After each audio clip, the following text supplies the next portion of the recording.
Eu quero começar a nossa conversa perguntando para você, será que todo e qualquer tipo de trabalho espiritual deve ser feito na Umbanda? Será que tem algum tipo de trabalho que, por mais que possa ajudar alguém, ele não deve ser feito? O que é que poderia impedir isso, caso acontecesse? Você já ouviu falar em ética espiritual? Será que essa ética espiritual ela pode limitar os trabalhos espirituais que são realizados na Umbanda e impedir que determinados trabalhos sejam feitos, mesmo que eles pudessem ajudar alguém? É isso que eu queria responder para você hoje nessa nossa conversa. Muitas pessoas veem a Umbanda assim como uma cartola de mágico, né? Basta fazer um pedido, pronunciar ali umas palavras e ali daquela cartola vai sair um trabalhinho espiritual que vai resolver tudo.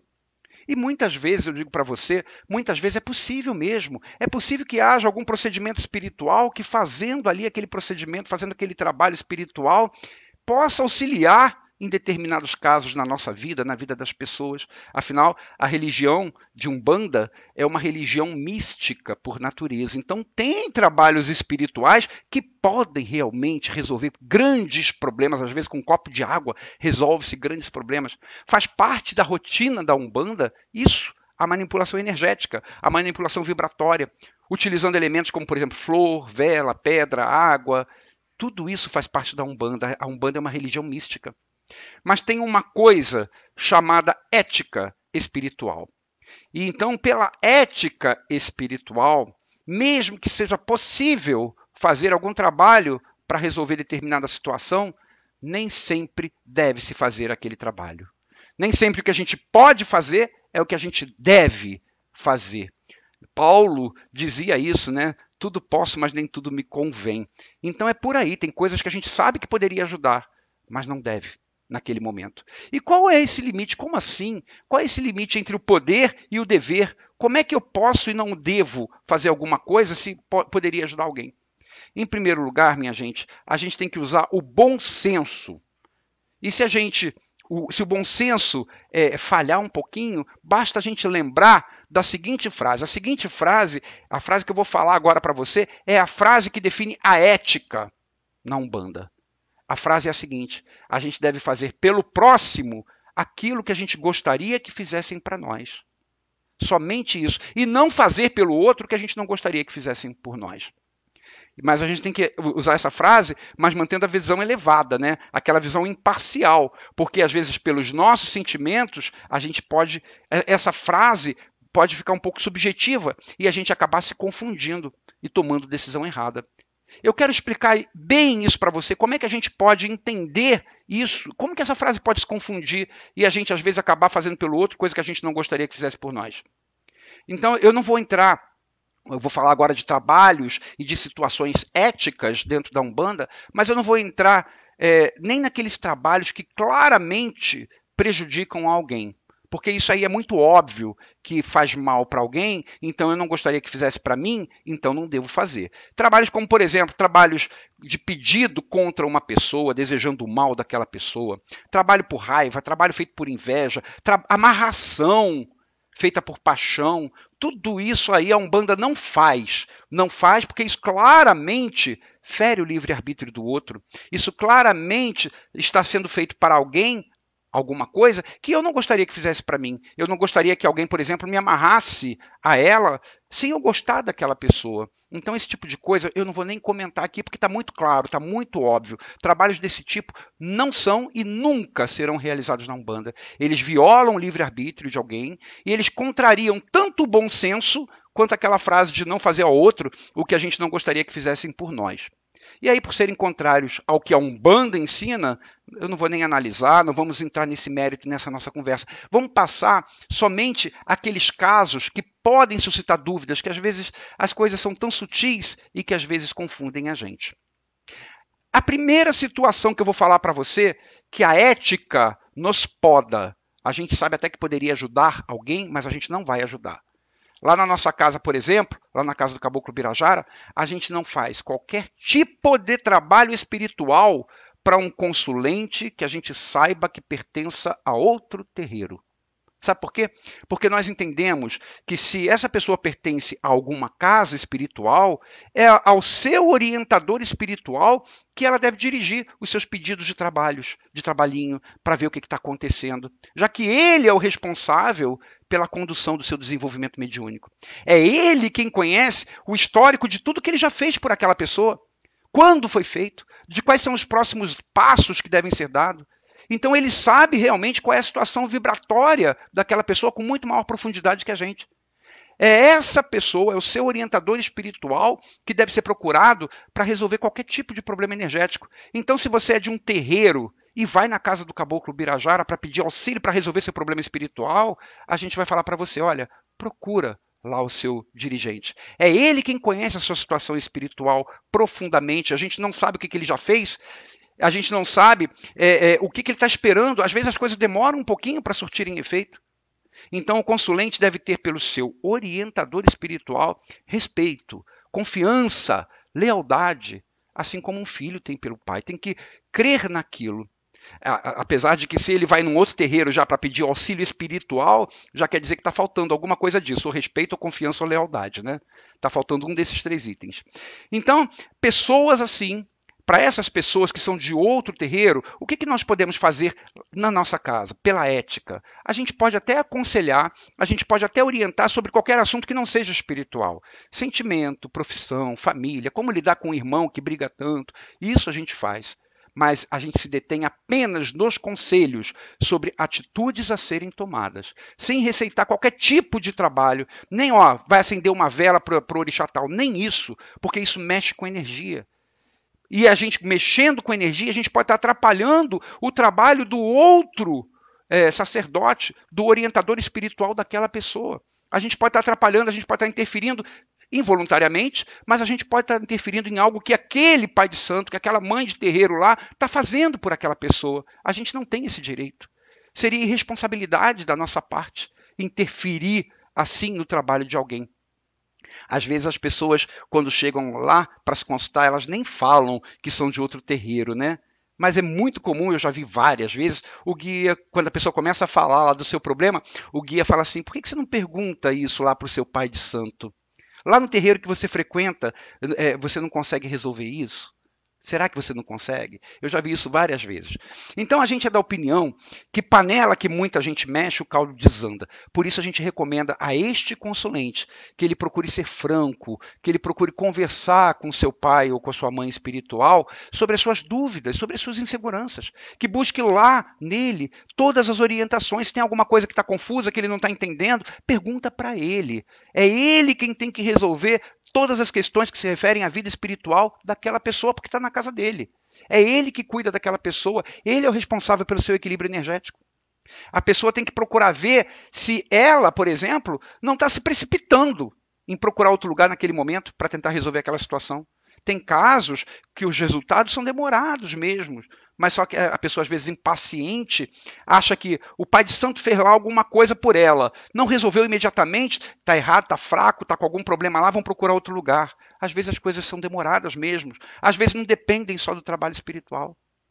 Então, a gente alerta que, caso essa pessoa, por exemplo, acha que não se adequa mais à sua casa atual, então que ela seja justa consigo mesma, que ela seja justa com o seu dirigente, que ela educadamente comunique ao seu dirigente que ela quer se afastar, e aí que ela comece a procurar um novo rumo. Aí, a partir daí, se ela não está mais ligada a terreiro nenhum, aí a gente pode até ajudar em termos espirituais, porque ela não tem mais vínculo com qualquer família espiritual.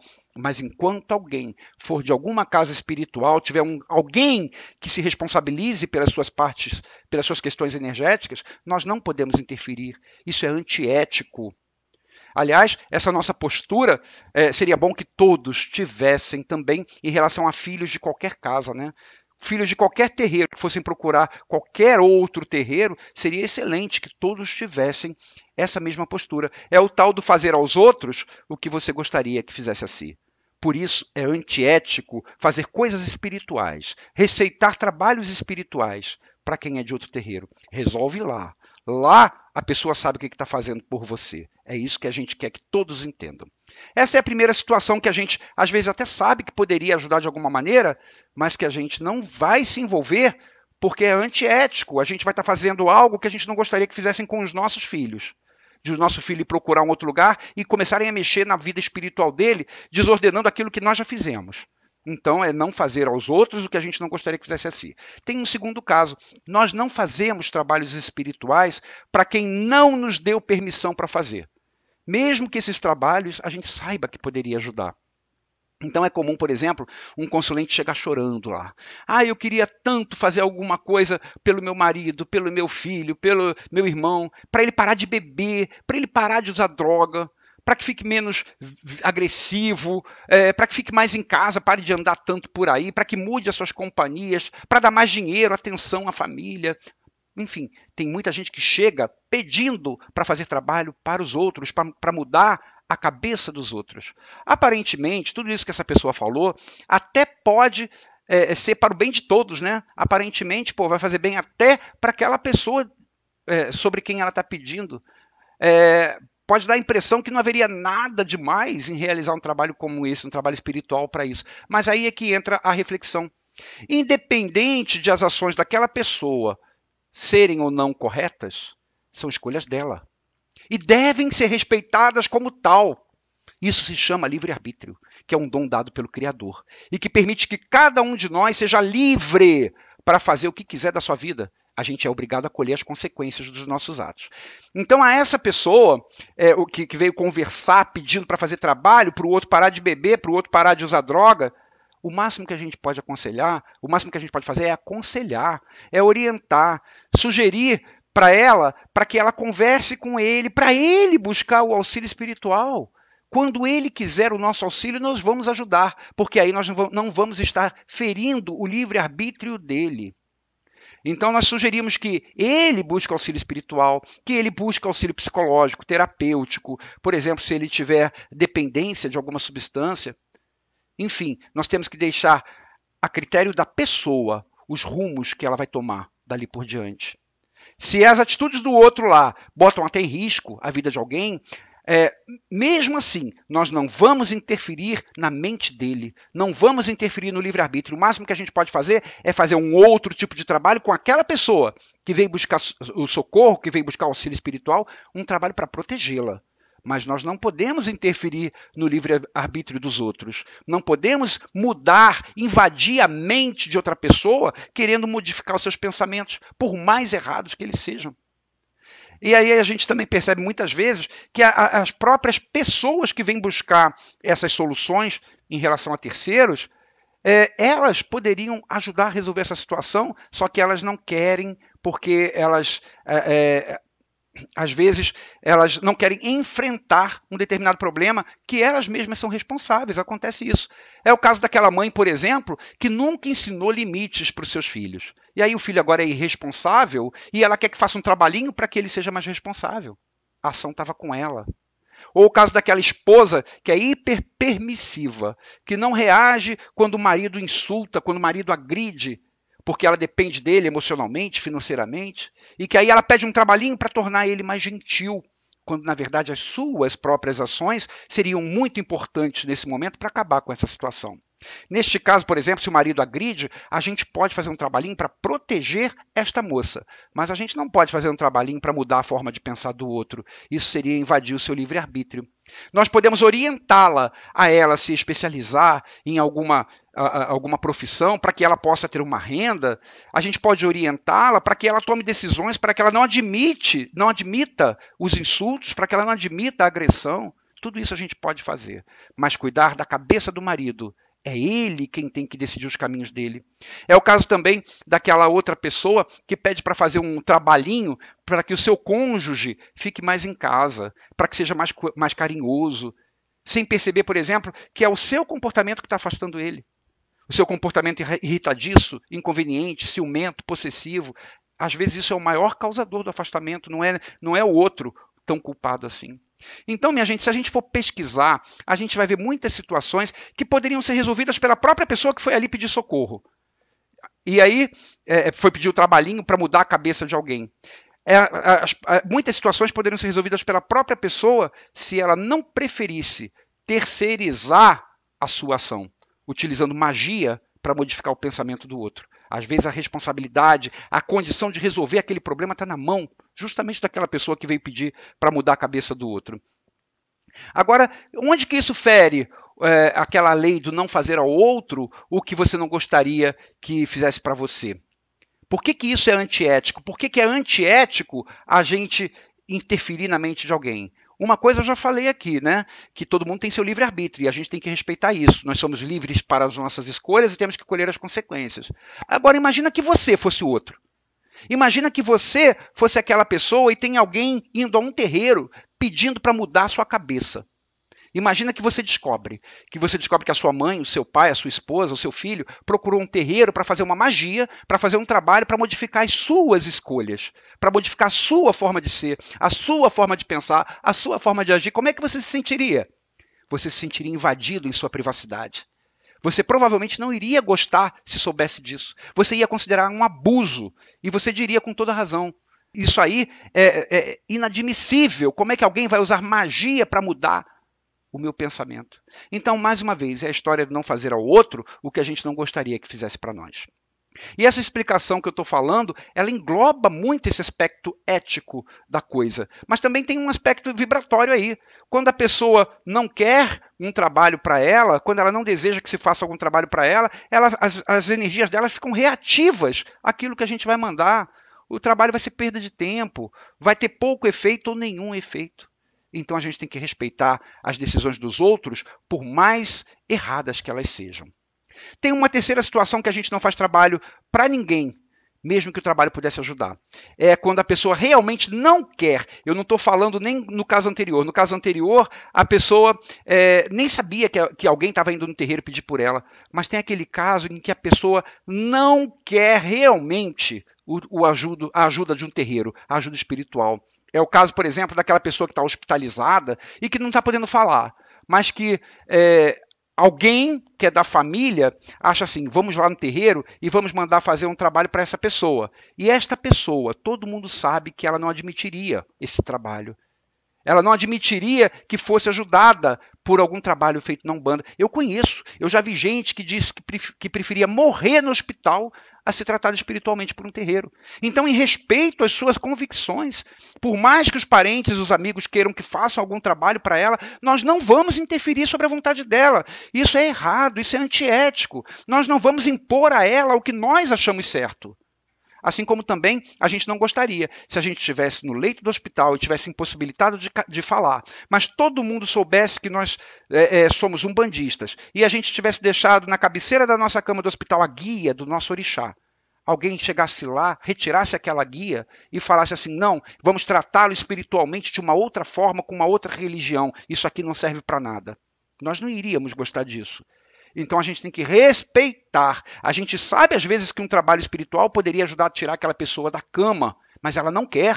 A gente tem que respeitar a vontade dela, senão é uma situação antiética. Eu já contei aqui em alguma ocasião que uma vez uma pessoa que frequentava a casa do Caboclo Birajara teve um caso grave de leucemia e que estava quase morrendo, estava desenganada pelos médicos no hospital. E nós sabíamos que se fizéssemos um trabalho espiritual poderíamos reverter essa situação. Mas antes de fazer, nós entramos em contato com alguém que tinha contato com a pessoa no hospital e falamos para ela: pergunte para ele se ele permite que nós façamos o trabalho. A pessoa perguntou, ele falou: claro, pode fazer o que quiser. Nós fizemos o trabalho. 7 dias depois ele estava fora do hospital. Mas se ele tivesse dito não, não permito, a gente não faria, mesmo sabendo que o trabalho poderia ajudar. A gente tem que respeitar a vontade do outro. Uma quarta situação que a gente não faz o trabalho espiritual é para quem não vê seriedade na nossa ajuda. Esse é o caso, por exemplo, daquela pessoa que encontra um amigo. E esse amigo vai num terreiro. E aí a pessoa fala assim: você vai no terreiro? Pede lá por mim. Eu estou passando por uns probleminhas aqui, pede lá por mim. Aí o amigo que vai ao terreiro fala assim: vamos lá comigo. Vamos lá comigo no terreiro, que aí você conversa lá com o caboclo, com o preto velho. Não quero não. Vai lá, pede por mim. Ou seja, essa pessoa não vê seriedade. Ela quer que seu problema seja resolvido à distância, sem se envolver, sem ter trabalho. Ou seja, ela quer que os outros façam por ela, de preferência que ela nem se envolva. Isso é falta de seriedade, é falta de compromisso. Às vezes ela não tem nada para fazer naquele momento. que impeça a visita, mas ela não quer, simplesmente não vai. Isso é falta de compromisso, é falta de seriedade. Então, pessoas assim querem o auxílio através dos outros, querem o peixe ao invés da vara, não encaram o socorro espiritual com seriedade e a responsabilidade que merece, que o socorro espiritual merece. Não demonstram vontade nenhuma de se esforçar para receber auxílio. São provavelmente do tipo de pessoa que gostaria de ser ajudada sem fazer força. Há pessoas assim, o máximo que a gente pode fazer é aconselhar. Olha, procura um terreiro, fala para essa pessoa que você está vindo falar comigo aqui, fala para ela procurar um terreiro, para ela buscar um auxílio. Mesmo porque, até por razões vibratórias, é bem mais fácil que nós consigamos ajudá-la se ela estiver presente. Se ela estiver com a mente voltada para esse trabalho, se ela estiver envolvida naquilo que a gente for fazer, aí a gente consegue ajudar. Agora, simplesmente assim porque ela pediu, vai lá e pede por mim? Não, aí não tem como. Às vezes acontece, né? Eu já vi vários casos, principalmente de mães e pais, que falam assim, dá para ajudar meu filho? Meu filho está passando por uns problemas, dá para ajudar meu filho? Aí a gente pergunta, o seu filho pediu ajuda? Às vezes nem pediu ajuda, é a mãe que está preocupada. Se o filho não pediu ajuda, é a mãe que está preocupada, como é que a gente vai interferir na vida dele? Mudar o livre-arbítrio dele? Fazer coisa que ele nem permitiu? Às vezes a mãe e o pai falam assim, não, ele pediu sim, ele pediu para a gente pedir aqui para ele. E por que seu filho não vem aqui para a gente poder cuidar dele com seriedade e a fundo? Ele não quer, ele não liga para isso não.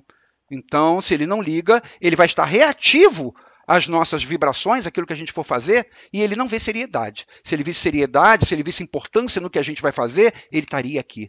Então nós ajudaríamos. Então nós não ajudamos para quem não vê seriedade, não entende o trabalho espiritual com a responsabilidade, com o compromisso que ele precisa.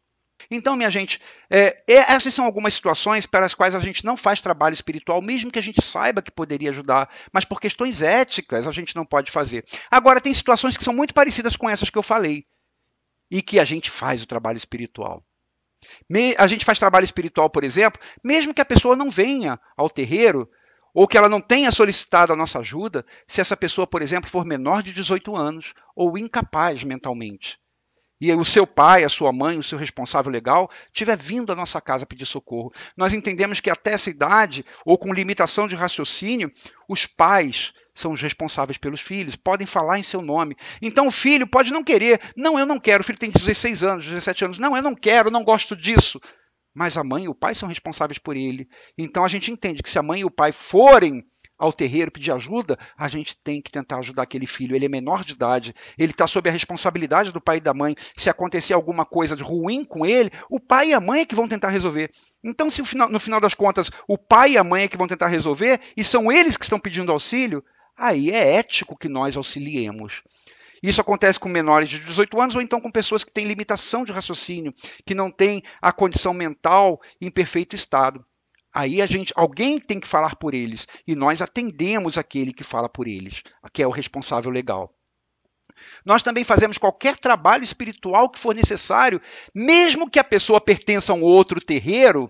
Lembra que eu falei que a gente não faz se alguém pertence a outro terreiro? Mas a gente faz, mesmo que a pessoa pertença a outro terreiro, se tivermos o aval do dirigente espiritual dela para isso. Isso já aconteceu. Já teve dirigente espiritual que nos procurou junto com o seu filho. Olha, eu queria ver se dava para ajudar fulano. Eu já fiz isso, fiz isso, fiz isso. Tem mais alguma coisa que eu possa não estar vendo?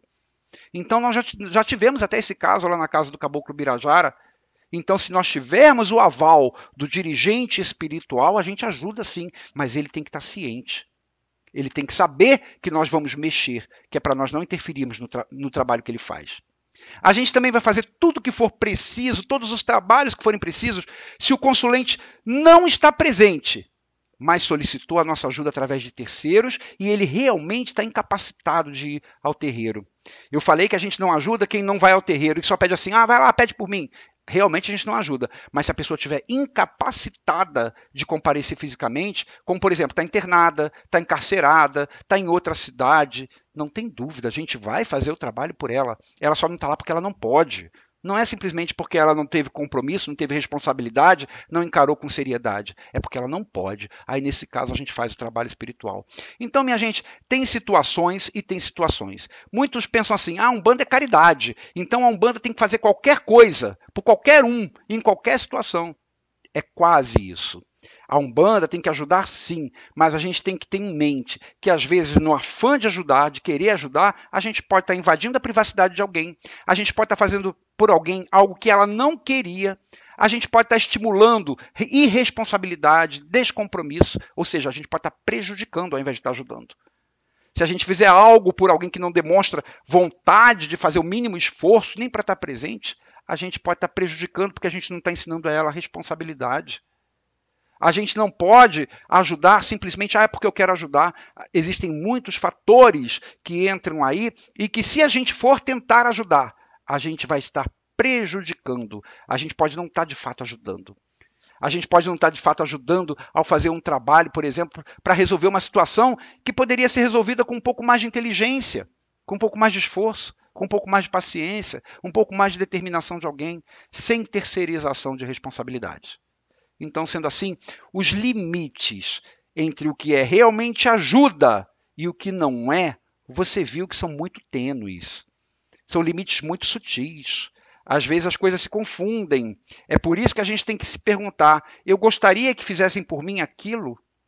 Eu não gostaria que não fizessem por mim determinada coisa? Por esses limites serem tão tênues assim, muitas vezes a gente pode acabar prejudicando alguém. Prejudicando energeticamente, prejudicando moralmente, prejudicando consciencialmente. É por isso que sempre a gente recomenda uma boa análise nossa antes de realizar os trabalhos. E se a gente tiver dúvida, é claro, a gente pergunta aos nossos guias, porque eles são muito éticos. Os nossos guias sabem exatamente quando devem e quando não devem, quando podem e quando não podem auxiliar alguém. Afinal, minha gente, apesar da Umbanda ser caridade, apesar da Umbanda ajudar a todos, não basta a gente ser um umbandista, a gente tem que compreender os nossos limites. A gente tem que saber qual trabalho poderia ser feito naquele caso. A gente, além de ter tempo disponível, por exemplo, para fazer o trabalho, além da gente querer ajudar, a gente tem que saber se deve ajudar naquele caso, para não causar mais mal do que bem para aquela pessoa.